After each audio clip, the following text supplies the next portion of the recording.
the mood for a show?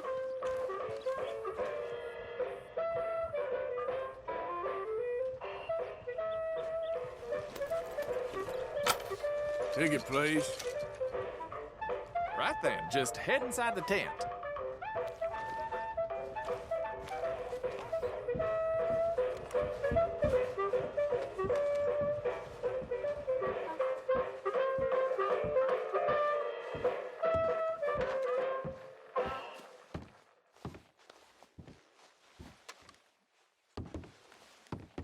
Welcome, one and all, to the remarkable example of modern entertainment at its finest. Now, most of you youngins, I'm sure, know about our great national hero and pioneer, Josiah Blackwater. Him that gave the town of Blackwater its nomenclature. You see, only about 100 years ago, weren't nothing here but big old forest, ferocious beasts, surly savages, arid deserts, and unconquered mountains. The West, well, the whole West was untamed. Your mama probably told you bedtime stories about Josiah's many adventures. But I'm gonna tell you a story you ain't likely to have heard about his possum hat. Now, Josiah Blackwater was born in the year of our Lord 1782 in a log cabin just west of Ansburg. He was a special boy. His pa gave him his first rifle when he was 3 years old. Boy, he took to it right away. He exclaimed, "There's a whole mess of critters out there in them woods that aim to eat us, so I'm gonna consume them first." Yes, sir. He really took to killing all manner of things. He was such a keen shot. One morning, he was sorting up some winter turnips for the root cellar when a big old bear and her cubs came in the kitchen hunting for food. It had a mind to eat up all the jams and preserves. Josiah grabbed that bear and wrestled her to the ground and squeezed and squeezed and squeezed. He whooped the tar clean out of that big old critter. Then he tied her up and grabbed them cubs and ground them into sausages while the mama bear watched.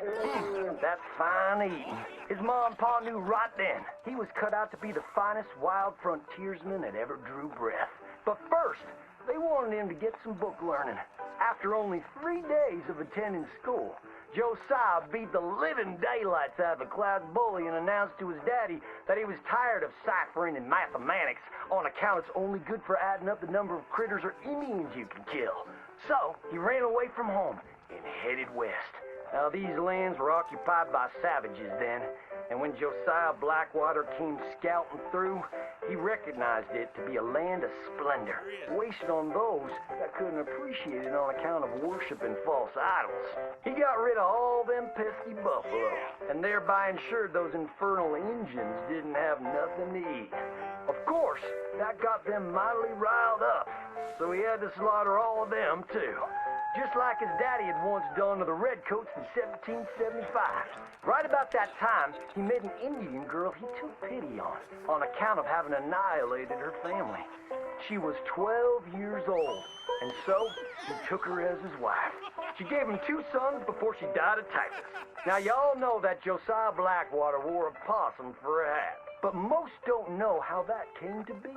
Well, one day, old Josiah was riding a couple of alligators down the Lanahatchee River. Riding, standing up, and shooting eagles right out of the sky when he sees a big old mountain lion about to eat a possum.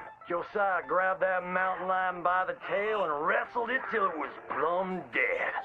Well, that possum really took to Josiah. Followed him around like a dog loyal to its master. Yes, they had a lot of adventures together. Now, Josiah never cried a day in his life, but he pert near did on the day that possum passed. For they were mighty fine friends. So he skinned it and made it into a hat. Back in them days, a possum skin was as good as money. But he never parted with that hat, not even for $10. Once he founded the town of Blackwater, he sent word for settlers to come. It was the last stop in the west before San Francisco. He met a girl by the name of Rufina Helsby at a barn dance one night, took her as his wife, and settled down. Built himself a cattle empire and had 14 youngins. But Josiah Blackwater wasn't the home-loving kind, and he grew mighty restless.